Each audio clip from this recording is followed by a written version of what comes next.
Dan sekarang ini setelah dikeluarkan NFA, DAP yang mana ini menjadi salah satu signature issue DAP satu ketika dahulu waktu mereka ada di bahagian pembangkang, untuk seminggu selepas pengumuman AG yang mengatakan bahawa NFA DAP senyap, tetapi bila didesak oleh keluarga Teo Beng Hock, barulah DAP buat kenyataan yang mana DAP telah mendesak supaya AG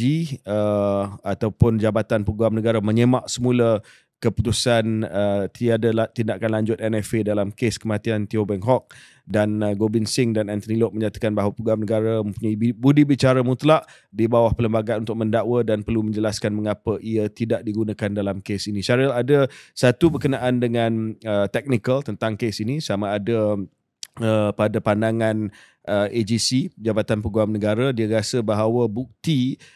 tak mencukupi untuk mendapat kemenangan jenayah iaitu beyond reasonable doubt berbanding dengan kemenangan civil suit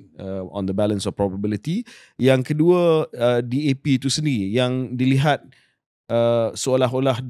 dah melupakan sedikitlah tentang isu Teo Beng Hock ini.